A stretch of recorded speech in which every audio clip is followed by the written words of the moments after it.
그래도 영원한 사랑을 위한 변치 않은 금속.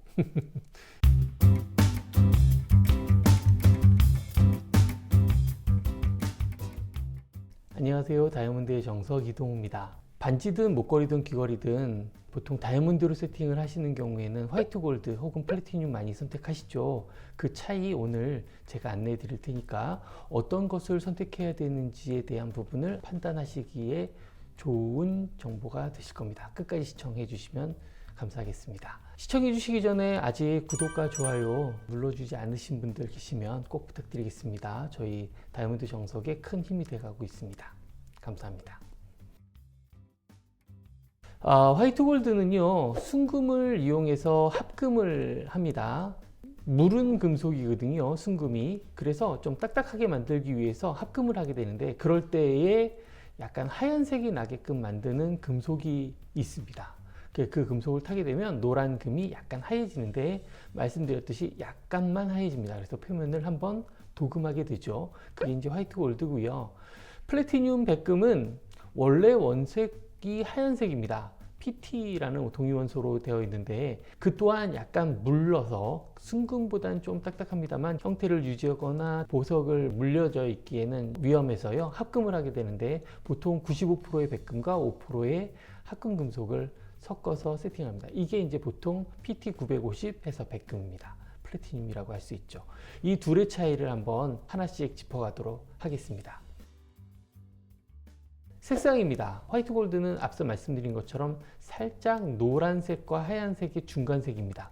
그래서 제품을 만들고 나면 표면을 한번 도금을 하게 되어 있습니다. 백금 도금을 주로 많이 하는데, 요즘은 그래도 그것이 도금이기 때문에 오랫동안 사용하시게 되면 언젠간 살짝 노랗게 돌아오겠죠. 물론 예전에, 아주 예전에 노란 옐로우 골드에 도금을 하던 시대는 아니어서 벗겨진 게 확 흉하게 노랗게 되진 않습니다만, 그래도 살짝 노란기가 돌아오게 됩니다. 그래서 백금을 쓰게 된다고 하시는 분들이 많은데, 플래티늄은 원래 원재료가 하얀색인데다가 합금하는 원소들 또한 보통은 하얀색을 씁니다. 그래서 가루를 내도 하얀색입니다 라고 제가 주로 설명을 드리는데, 둘의 차이는 극명하게 색상의 차이입니다. 오래 써도 계속 하얗냐, 약간은 변색이 되느냐 차이고요. 광택입니다. 화이트 골드 역시 색상 때문이긴 합니다만, 살짝 하얗게 도금을 하는 것 때문에 광을 완벽하게 낸 다음에 도금을 하기 때문에 사실 도금이 광에는 도움이 되질 않거든요. 그래서 플래티늄은 광을 낸 다음에는 빛이 많이 나고, 화이트 골드는 그거와 상대적으로는 살짝 광이 좀 덜합니다. 그래서 다이아몬드든 뭐 루비든 사파이어든 마찬가지입니다만, 그 물리고 있는 퐁 밑에 광을 잘 내놓으면 그게 거울 효과가 좋은데요, 약간의 차이입니다만 플래티늄이 조금 더 반짝반짝거립니다 라고 말씀드릴 수 있습니다. 질량의 차이가 좀 있습니다.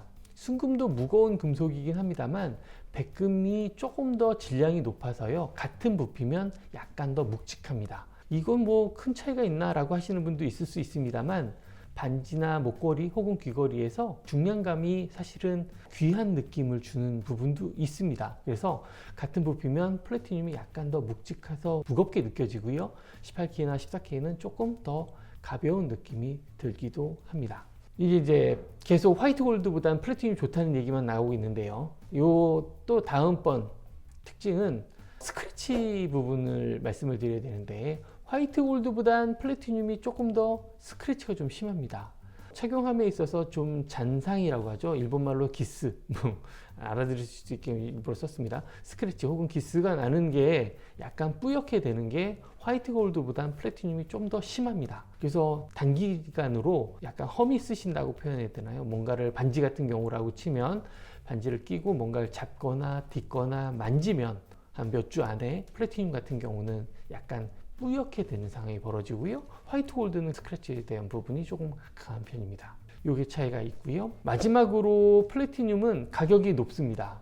화이트 골드보다 가격이 높은데, 원래 금속 금액은 화이트 골드도 요즘 금값이 많이 올라가서 높은 편인데, 플래티늄은 잘 안 녹고 잘 안 깎이고 잘 안 휘거든요. 그래서 공정기간이 깁니다. 그러니 인건비가 많이 들어갈 수밖에 없겠죠. 어설프게 만든다고 표현하긴 뭐합니다만, 백금만 잘 만드는 기술자들이 있습니다. 그 기구도 좀 다르고 고온의 그 기구도 필요하기 때문에 기간이 많이 들고 기구도 비싸고 공정하는 기술자의 인건비도 비싼 편입니다. 따라서 뭐 예를 들어서 화이트 골드를 반지를 만들 때 100만 원이다 라고 하면 플래티늄으로 하면 예전엔 그 2배 이렇게 받았는데 그것까지는 아닙니다만 그래도 어느 정도 금액은 더 높은 편입니다. 그래서 이 부분이 부담스러우실 수도 있겠죠. 이 여러 가지 요소를 이제 합해서 나는 화이트 골드가 더 좋을지 플래티늄이 좋을지를 이제 판단하시게 되실 겁니다. 뭐가 더 좋다 나쁘다고 판단해서 안내해 드리는 영상은 아닙니다. 화이트 골드는 정말 몹쓸 금속이고 플래티늄으로 꼭 해야 됩니다 라고 하는데도 있다라고 제가 들은 적이 있는데요. 꼭 그렇지는 않습니다. 장단점이 있지 않습니까? 나는 뭐 매일 껴야 되는데 스크래치가 좀 나는 걸 난 별로 안 좋아요. 그럼 화이트 골드 하셔야 되고요. 색상 조금이라도 변색되지 않고 영원한 사랑을 위한 변치 않은 금속 이렇게 봐야 되나요? 어쨌든 백금이 더 좋다고 하면 당연히 금액이 좀 높더라도 백금을 쓰셔야 되겠죠.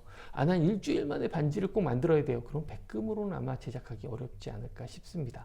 즉 이런 식으로 여러 가지 요소를 판단하셔서 백금이 더 좋을지 화이트 골드가 좋을지를 판단하십시오. 둘은 똑같이 표면으로 봤을 때는 비슷합니다만 비교했을 때 큰 차이 안 나거든요. 그런데 이제 시간이 흐름에 따라서 약간씩 둘은 차이가 나기 시작할 겁니다. 잘 판단하시고요. 오늘은 여기까지고요. 다음에도 더 좋은 영상, 좋은 정보 준비해서 찾아뵙도록 하겠습니다. 시청해 주셔서 감사합니다.